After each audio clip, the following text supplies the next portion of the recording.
Hello, हाय, नमस्ते everyone. आपका बहुत बहुत स्वागत है मेरे इस चैनल में। तो फ्रेंड्स, आज का हमारा टॉपिक है कि मेडिटेशन को सही तरीके से कैसे किया जाए। यदि आप मेडिटेशन कर रहे हैं तो क्या वह सही तरीका है, और मेडिटेशन के कौन कौन से स्टेज होते हैं, और कौन कौन से स्टेज में हमें हीलिंग मिलती है, और कौन से स्टेज में हम यूनिवर्स से कनेक्ट होते हैं, यूनिवर्स के कॉन्शियसनेस से कनेक्ट होते हैं, और कौन सी अवस्था है वो ज़ीरो थॉट्स कहलाती है, कब हम ज़ीरो थॉट्स तक पहुंच सकते हैं, और ज़ीरो थॉट्स तक पहुंचने के बाद ही हमें भीतर का आनंद मिलेगा। हमें एक आनंद की अनुभूति कब होती है हमें मेडिटेशन में, तो वह सारे टॉपिक में इस वीडियो में कवर करने वाली हूँ, तो वीडियो एंड तक ज़रूर देखना। फ्रेंड्स, मेडिटेशन के 3 स्टेज होते हैं। एक अल्फा स्टेट, दूसरा थीटा स्टेट एंड तीसरा होता है गामा स्टेट। तो अल्फा स्टेट कौन सा कहलाते हैं? जब हम अपने बॉडी पार्ट्स पर ध्यान देते हैं और उसे रिलैक्स करते हैं। थर्ड आई पॉइंट पर हमने ध्यान दिया, अपने नोज़ की टिप्स पर हमने ध्यान दिया, अपने लिप्स पर ध्यान दिया, अपने थॉट्स पर ध्यान दिया, अपने लंग्स पर ध्यान दिया, अपने बेली पर ध्यान दिया, और उस बेली को रिलैक्स छोड़ दिया, लंग्स को रिलैक्स छोड़ दिया, अपने थर्ड आई पॉइंट को रिलैक्स छोड़ दिया, अपने ब्रेन को रिलैक्स छोड़ दिया, फिर अपने पाँव पर आपने ध्यान दिया, फिर अपने हाथों पर ध्यान दिया और पाँव और हाथों को रिलैक्स छोड़ दिया। तो यह इनिशियल स्टेज है, मेडिटेशन का फर्स्ट स्टेज है। ज़्यादातर लोग क्या सोचते हैं कि यह मेडिटेशन स्टार्ट होता है, यह यहाँ से मेडिटेशन स्टार्ट नहीं होता है। यह फर्स्ट पार्ट है, अल्फ़ा रिलैक्सेशन स्टेज है। इसमें हम बॉडी पार्ट्स को रिलैक्स करते हैं, इसमें हम मेडिटेशन के लिए प्रिपेयर होते हैं, क्योंकि हम पूरा शरीर को ढीला छोड़ेंगे, हमारा पूरा शरीर रिलैक्स होगा, तभी हम अच्छे से मेडिटेट कर पाएंगे ना। तो यह फर्स्ट स्टेज अल्फ़ा स्टेज को लोग मेडिटेशन समझते हैं, तो वह हमारा मेडिटेशन नहीं है। फिर दूसरा स्टेट आता है थीटा स्टेट। अल्फ़ा के तुरंत बाद हमारा थीटा स्टेट स्टार्ट होता है, जिसमें हम अपनी सांसों पर फोकस करते हैं। जब हमने इनहेल किया तब हमारा ध्यान अपनी सांसों पर गया, फिर सांस को अंदर भरा और लंग्स से बाहर निकाला, लंग्स में सांसें को एक्सहेल किया, वह स्टेज कहलाता है थीटा स्टेज। कभी कभी क्या होता है, हमने इनहेल किया, अपनी बेली को अंदर के साइड खींचकर हमने इनहेल किया, फिर अपने मुंह से उसे छोड़ा, तो वह स्टेज थीटा स्टेज नहीं कहलाता है, वह अल्फा स्टेज ही कहलाता है।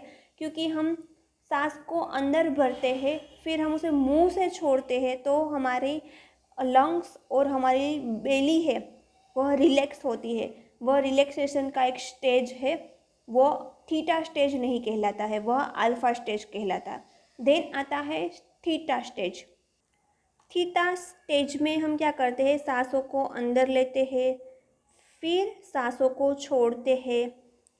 जब हम शुरुआत करते हैं, स्टार्टिंग में हमें फोर्सफुली सांस लेते हैं, अवेयरली हम सांस लेते हैं और सांस छोड़ते हैं, यानी जानबूझकर हम सांस लेते हैं और सांस छोड़ते हैं। यह थीटा स्टेज में होता है, और इस थीटा स्टेज में ही हमारी हीलिंग स्टार्ट हो जाती है। हमारे अंदर जो भी इश्यू है वो हील होना थोड़ा बहुत स्टार्ट होता है इस थीटा स्टेज में। लेकिन हमने सांसों को जानबूझकर अंदर लिया, फिर एक्सहेल किया, वो हमारी प्रैक्टिस होती है थीटा स्टेज की। अभी भी हम थीटा स्टेज तक नहीं पहुँचे। स्लोली स्लोली क्या होता है, हम कॉन्शियस माइंड से सांसें लेते हैं और सांसें छोड़ते हैं, फिर हम कॉन्शियस माइंड को साइड में रखकर सब कॉन्शियस माइंड हमारा सांसें लेता है और सांसें छोड़ता है अनअवेयरली।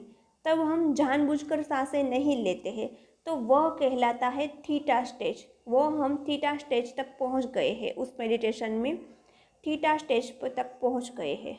तो फ्रेंड्स, यह थीटा स्टेज है।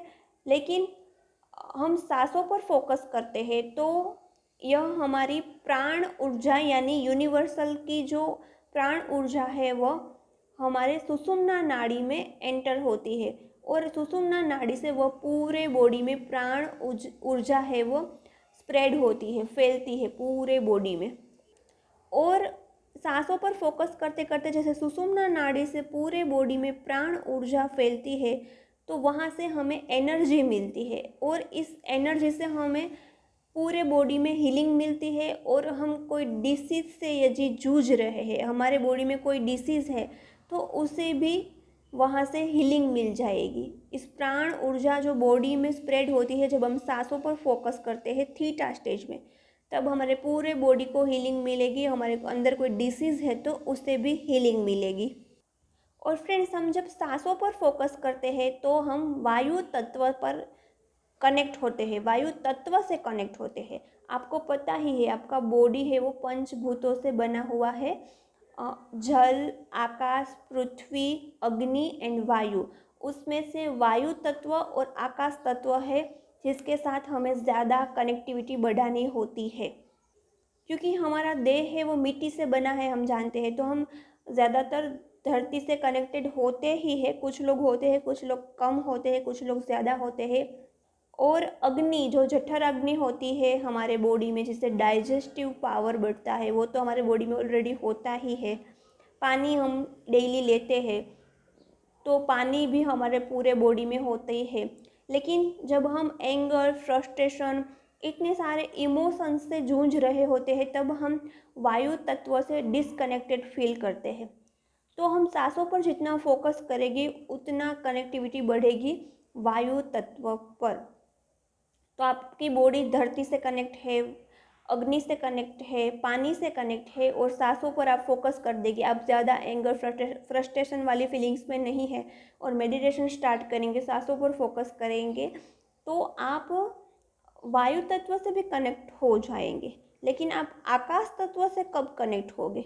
आकाश तत्व पर कनेक्ट होने के लिए थीटा थीटा स्टेज हमने फर्स्ट जानबूझकर सांसें ली, फिर हम सांसों में खो गए, वो थीटा स्टेज में आ गई। वो मिडल थीटा स्टेज है। थीटा स्टेज का एंड क्या है? वो थीटा स्टेज में हम एंड तक पहुंचते हैं तब हम आकाश तत्व से कनेक्टिविटी फील करते हैं। तो उसके लिए क्या करना चाहिए? पहले सपोज हमने सांसें ली, सांसें लेने के बाद बीच में जो गैप है उसे महसूस किया, फिर थोड़ी देर बाद सांसें छोड़ी, फिर जो गैप आया उसे महसूस किया, फिर हमने सांसें ली और हमारी सांसें अंदर भरी हुई है और जो गैप है उसको हमने फील किया, फिर सांसें छोड़ी और जो गैप आता है सांसें छोड़ने और लेने के बीच में जो गैप आता है वह फील किया, वह हमारा है आकाश तत्व। और उससे हम आकाश तत्व से कनेक्टिविटी फील कर सकते हैं। और यही स्टेज है। इस स्टेज के बाद हम गामा स्टेज में पहुंचते हैं, यानी कि ज़ीरो थॉट्स में। सांसों को अंदर लिया और सांसों को बाहर छोड़ा और बीच में जो गैप होता है, सांसों को अंदर और बाहर छोड़ने के बीच में जो गैप होता है और छोड़ने और अंदर लेने के बीच में जो गैप होता है, उससे हमारी आकाश के साथ कनेक्टिविटी बढ़ती है और उससे वह थीटा स्टेज का एंड है। फिर हम गामा स्टेज में पहुँचते। सॉरी, थोड़ी सी गलती हो गई। अल्फ़ा स्टेज के बाद गामा स्टेज आता है। जब हम सांसों पर फोकस करते हैं वह स्टेज गामा का है। और फिर हम अपने सांसों पर फोकस किया तो आप वायु तत्व से कनेक्ट हुए। फिर सांसों के बीच का जो अंतराल है, अंदर सांसें ली, बाहर सांसें लेने के बीच का जो अंतराल है, सांसें छोड़ने और अंदर लेने के बीच का जो अंतराल है, उससे आप आकाश से कनेक्टिविटी फील करोगे। उससे आप गामा के एंड स्टेज तक पहुंचोगे। पहले अल्फ़ा स्टेज आता है, फिर गामा आता है, फिर थीटा आता है। मुझे थोड़ा एक्सप्लेन करने में मैं थोड़ी गलत वे में एक्सप्लेन कर दिया, मैं उसे करेक्ट कर रही हूँ। अल्फ़ा स्टेज के बाद गामा आता है, देन थीटा आता है। थीटा स्टेज है वो ज़ीरो थॉट्स कहलाता है। तो आप आपने समझ लिया कि आपने बॉडी पार्ट्स को रिलैक्स किया, वो अल्फ़ा स्टेज है। फिर आपने जानबूझकर सांसें ली, वो आप गामा स्टेज के लिए प्रिपेयर हो रहे हैं। फिर सबकॉन्शियस माइंड से आपने अनअवेयरली सांस ले ली, आप गामा स्टेज में पहुंच गए। फिर तब आप वायु तत्व से कनेक्ट हुए।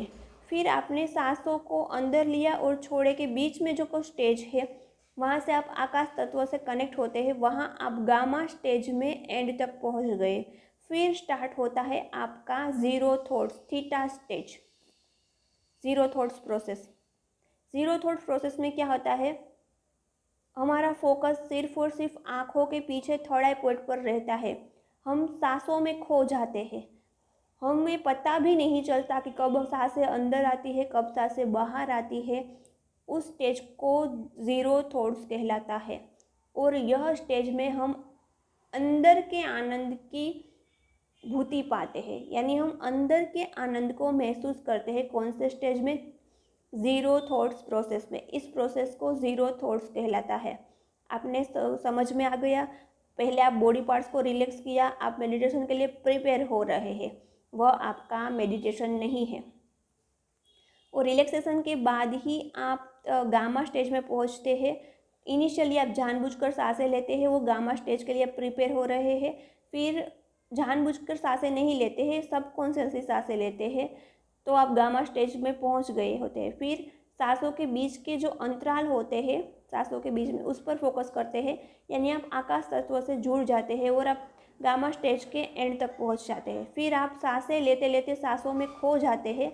यह सांसें लेने और छोड़ने की एनर्जी यहाँ स्थिर हो जाती है, थर्ड आई पॉइंट पर आँखों के पीछे एनर्जी स्थिर हो जाती है। वहाँ आप ज़ीरो थॉट्स में पहुँच जाते हैं। कोई विचार नहीं, कोई भी विजुअलाइजेशन नहीं, सिर्फ और सिर्फ खो जाना, अपनी सांसों में खो जाना, उसे कहलाते हैं zero thoughts, zero thoughts process.